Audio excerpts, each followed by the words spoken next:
Okay, this is the horse restart, part 8. We're back to the quarter horse. Now, this is the third session, actually, the fourth session with this horse. Third session we have on video. And again, we're kind of establishing a daily routine here.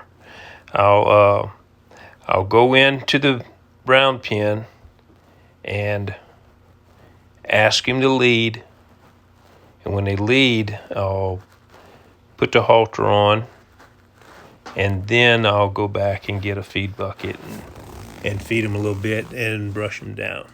And what that does, that just that gets them into a daily routine, so they know what to expect. It kind of what we're doing here is we're training them, but we're also programming them to learn. So it's kind of like every day he says, "Okay, I got to lead.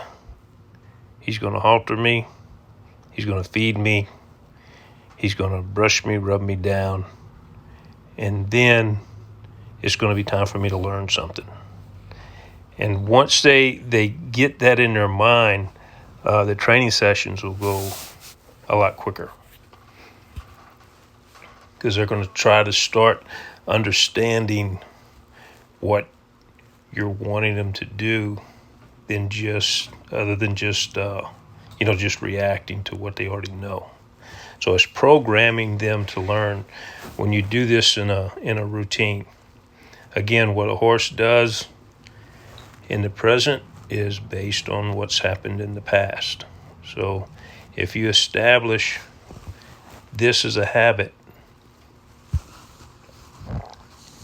it'll be part of their life from now on. And it'll be easier to teach them new things. They'll be expecting you to show them new things.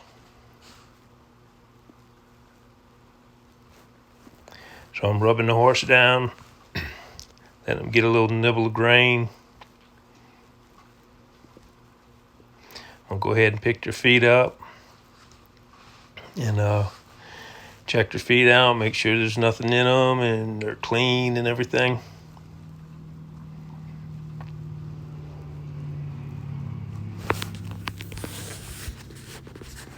And again, I can edit a lot of this stuff out and make these videos shorter, but I want you to actually see what I'm doing with these horses, so you can actually kind of understand what you should be doing with these horses, or what I think you should be doing with the horses.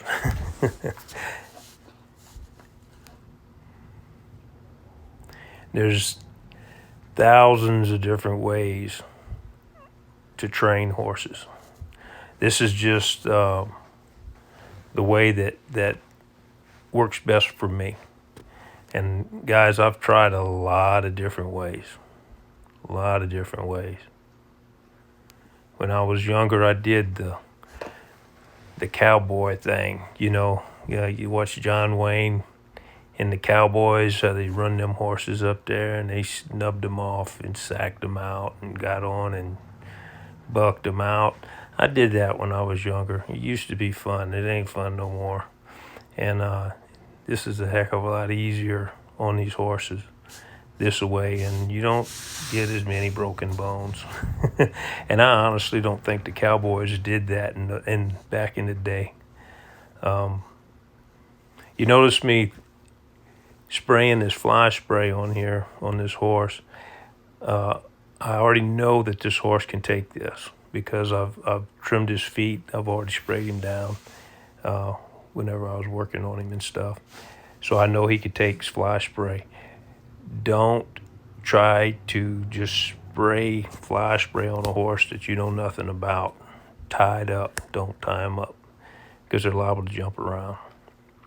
What I do is I take a water bottle and get them used to it. But again, I don't think that the Cowboys really done a lot of the stuff that they're showing in the movies as far as training horses. I think they did more this way than than they did in the John Wayne movies, simply because getting a broken arm or broken leg back in the 17 and 1800s could be a matter of life and death, you know, and they're just not going to play around with their life like that, and that's just what I believe. So we go ahead, we get that done, and I'll bring him on back to the middle of the arena again. We are establishing a routine. So I'm going to show him the rope again. I'm not going to take him for granted. I'm just going to throw the rope all over him. I want that to actually become a break for him. Whenever I sling the rope like that over his back and start rubbing him with it, I actually want them to understand, all three of these horses, to understand that is a break. That is nothing to worry about. Actually, it'll become a comfort to them as the time goes on. I'm going to ask him to back up.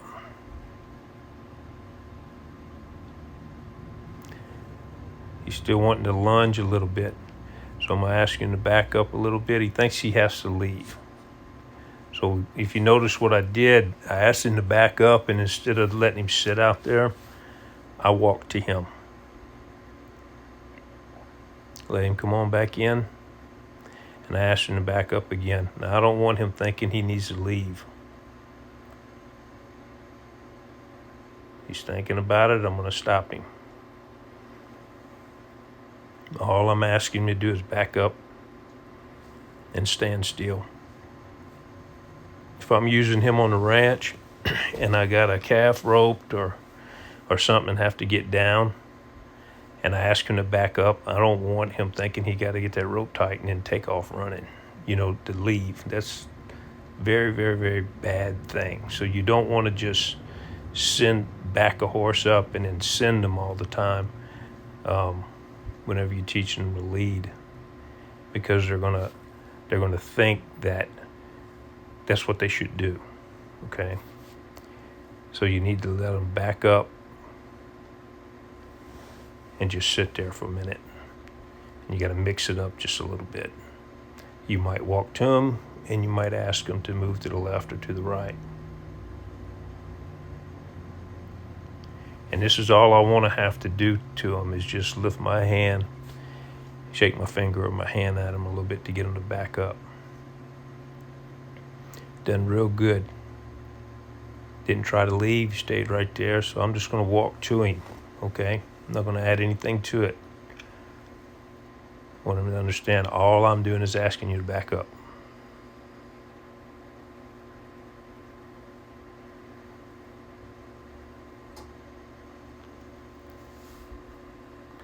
So now I'm going to ask him to lead.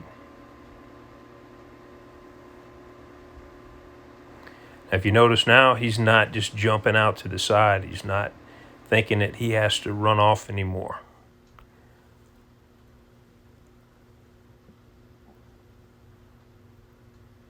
All I'm asking him to do is follow my hand, the speed that my hand is going. Now later on, I'll move my hand faster so he'll speed up, and I'll slow it down so he'll slow down. But right now, just relax and walk, move at the speed that I'm moving.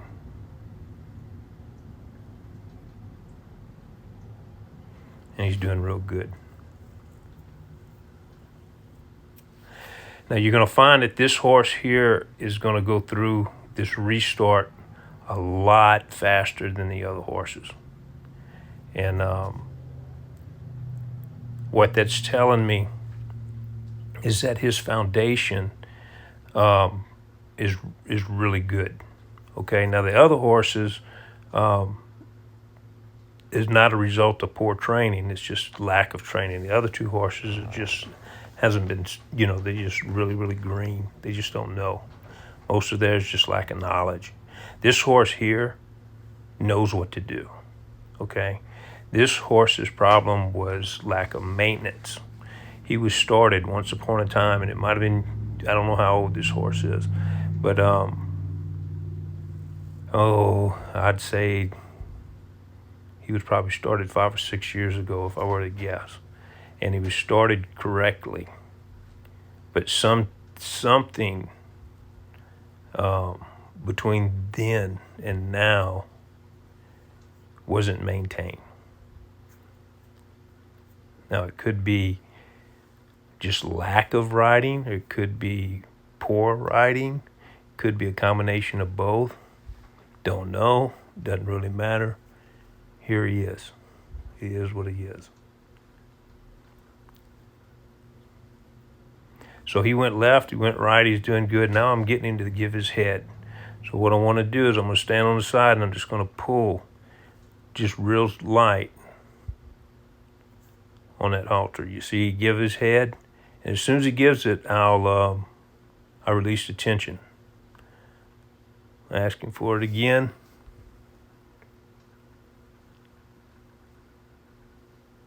There. And if you notice, I'm not pulling at my hand. As he gives me my hand, his head, I'm not pulling my hand away. I'm leaving my hand exactly where it is. I'm putting tension, and then I'm just holding that tension. It's just like if he is tied to a tree. You know, I'm just holding that tension. My hand's rigid, and he gives it, comes off. Okay? Now I'm going to do that to the left, and I'm going to do that to the right. I'm going to do it both ways. Now, you see how I'm untracking him? Part of that is I want to turn him to where you can see it with the camera. And another part of that is I want them to get used to turning to that side that I'm pulling on when I ask them to. See how light he is right there? A lot lighter to this side, more light to this side than he is to the other side. Now, most people will work a horse on that horse's left side, okay? They don't work them a whole lot on the right side. So with him being duller on the other side and really light on this side, it makes me lean more to the idea of poor maintenance more on this horse's training than it was his initial training. But again, I could be wrong about that. Could be totally wrong about that. The lady that owns this horse is a fairly good horsewoman. So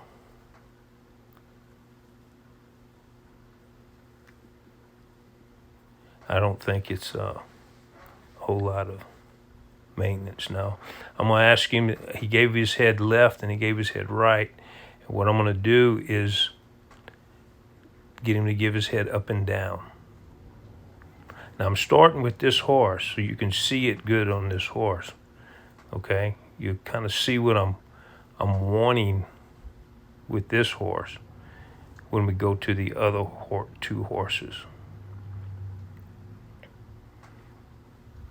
Now I want him to give his head two ways. I want to be able to put my hand, right behind his ears and him give his head.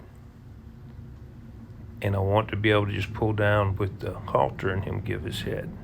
He's more resistant with me putting my hand on top of his head. And I'm going to pull his head back up. He's got to learn to give it up too, as well as down. See, he's a little more resistant with me putting my hand on top of his head. And when he pushes it, when he goes down, I'm not going to just stay with him. I'll take my hand off. Completely off when he goes down. I'll ask him to with his halter again. Pick your head up now. I want to be able to put his head in any position that I want. That's going to be really important when you're asking this horse to collect.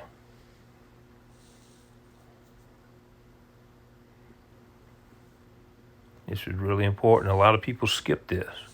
And then when they get to riding the horses and they're asking them to collect, it's a lot harder. They make things harder on them because the horse doesn't really understand that you're trying to position her head. Here, this is introducing them to that. And again, I want to do it on one side, just like I did it on the other side.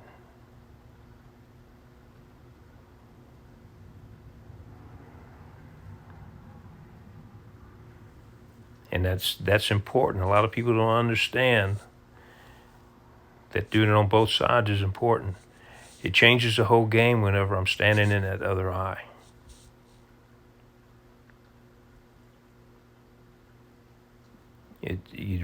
Lots of people really don't realize how big of a deal that is to a horse. But you see how he's more apprehensive with me being on that eye, his tail switching a little bit, he's moving his head to the left and the right. He kind of backed up just a minute, he kind of took a half step back. There he goes. He gave it. He's just not used to people being on that side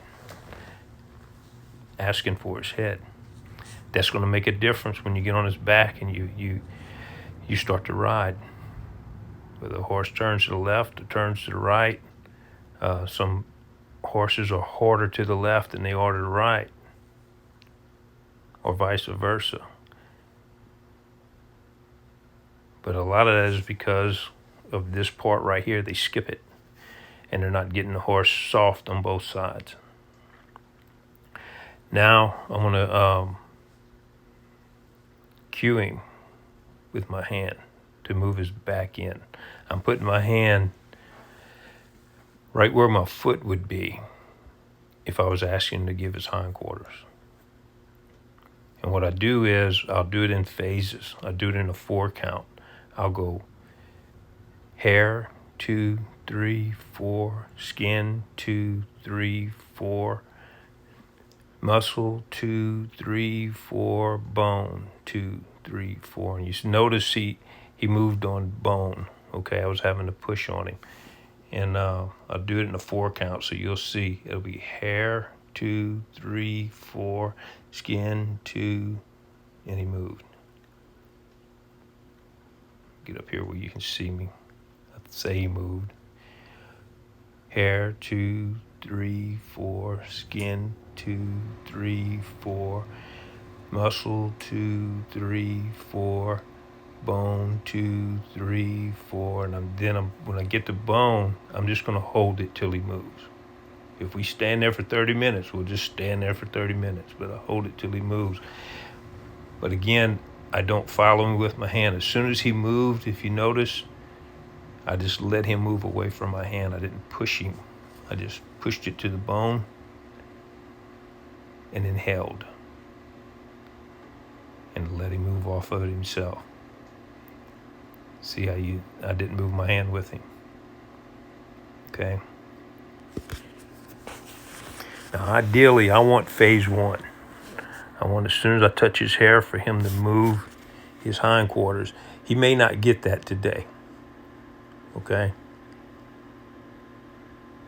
But I'd like to at least get him to phase 2 or 3, But if not, I just want him to get a basic understanding. This is the first time that he's done this. Hair, 2, 3, 4. Skin, 2, 3, 4. Meat, 2, 3. Muscle, 2, 3, 4.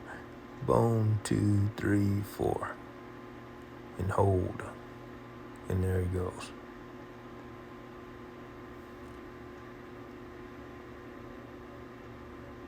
Hair, 2, 3, 4.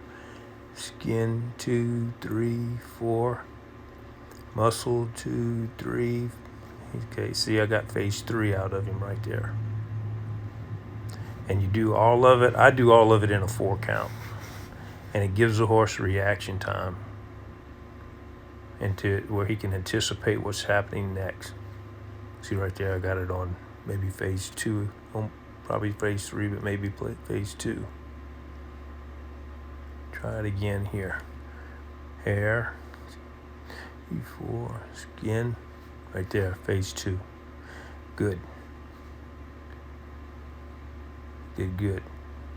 Okay, so I got 2 phases 2s.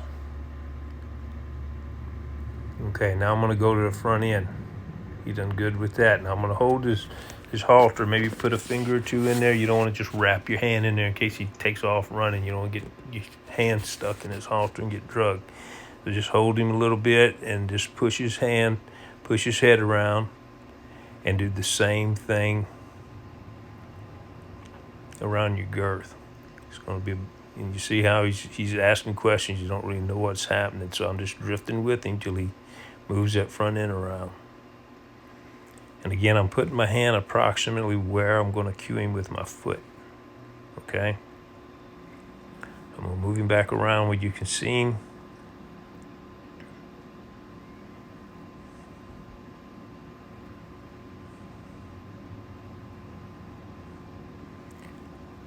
Push his head a little bit with the halter, and then there. Good. Look like phase 1. I don't know. But you see how he's crossing his front end? He's crossing his left leg over his right leg, in front of his right leg. See how he did to the back? You don't want it to the back. He's running away from you if you're going to the back. So you want him in the front. That way he's walking his front end around his back end. That's what you're looking for. That's the basics of a spin. They walk their front end around their back end. There. A lot of people don't realize that a spin is a forward move. They think it's backwards. They think it's a backing move, and they try to spin their horse with them on their back end. It's not what it is. It's a forward move. They're walking their front end around their back end.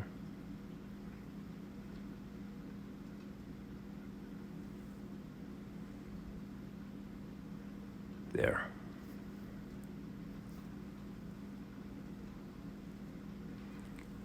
Now this horse is taking all. See, he's seen how he was stepping behind that foot. He was in the backwards motion. I wanted him to go forwards. There. See how the foot crossed in front of the other? That's good. Let's see what he's going to do on this side.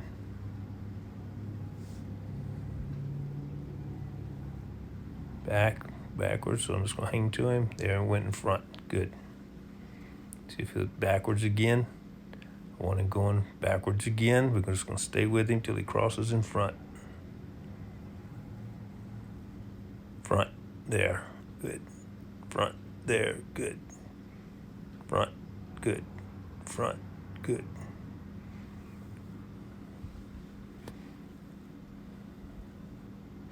And again, you got the halter, so you're not letting him run off, but you don't want him in reverse. It's a forward momentum. It's a forward movement.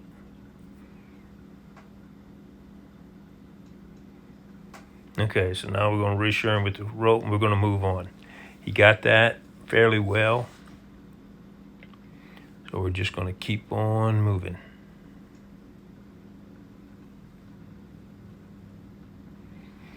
Go back and sack him out with the rope again. Now I'm going to start jumping. I'm going to get a little bit big with him here. Do a little bit fast, see if he can take it. I'm not just going crazy, but I'm moving a little bit fast, getting a little bit loud, slinging the rope up there and just jumping. Okay, I'm just seeing if he can take it without moving, and he's doing pretty good, doing real good. So I'm going to go ahead and get on.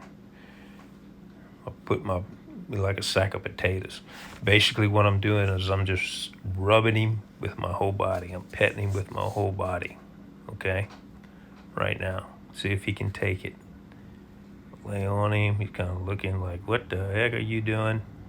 But he's not leaving, so that's a good thing, okay?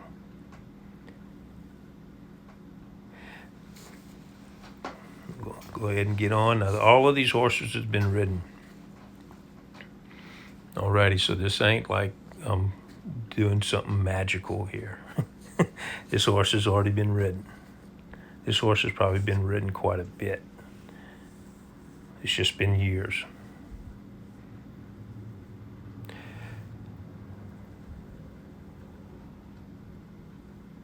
Rubbing around.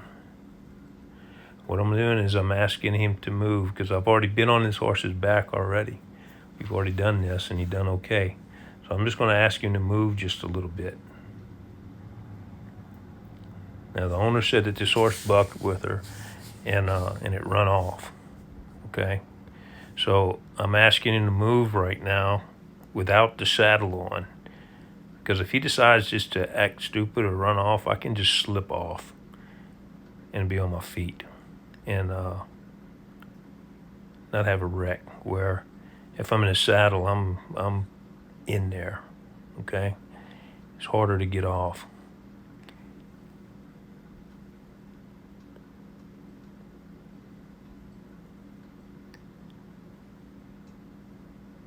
And what he would do if he would jump and buck or whatever, I would just slide off and immediately go right back into jumping up and down, left and right, and then do it all over again, nonstop. Wouldn't give the horse a break. I just slide off so he won't kill me, and then we start right over again. But this horse isn't doing that. He's doing really, really, really good. So he took that. He allows me to be on his back. He's good for with me being over him like that. So we're going to go ahead and get the saddle and see what he does with the saddle.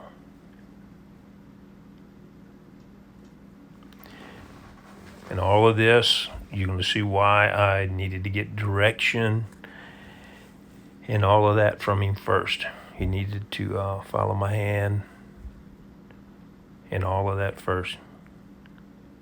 And you're gonna see why I'm doing it, doing everything I'm doing in the order that I'm doing it. Each thing that we do here is building for the next step.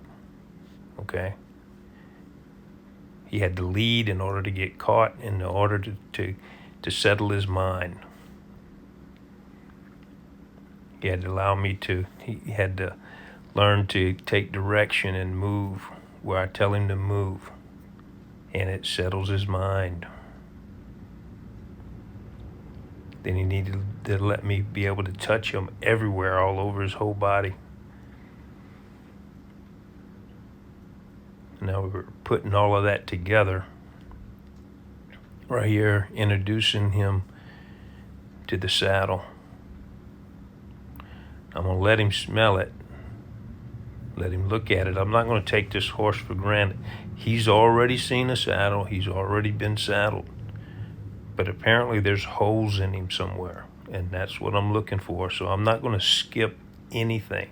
This is the same exact thing I would do if a horse had never seen a saddle. Okay, now you see how he's passing real close to me and he didn't want to get in between the saddle and me? That's telling me he's got something, he's not completely okay with this saddle.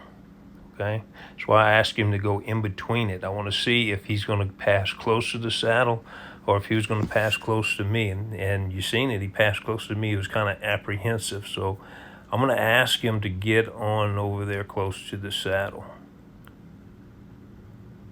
I asked him to go to the other side,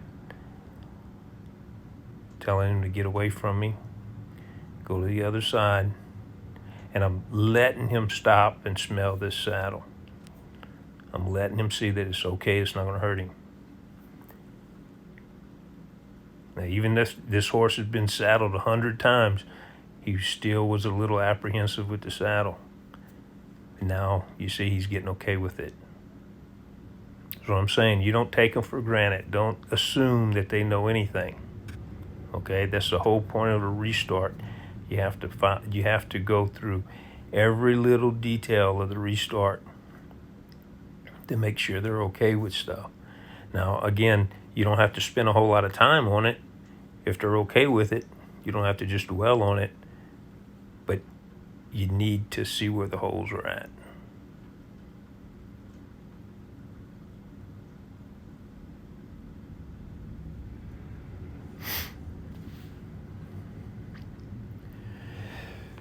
So now we're going to work on me directing him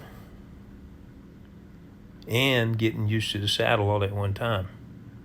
You see how all of that? Now I'm giving him a job. It's going to make sense to him. And there goes my camera. And I guess it's a good place to start part 9 as I set up, fix my camera. So here we go.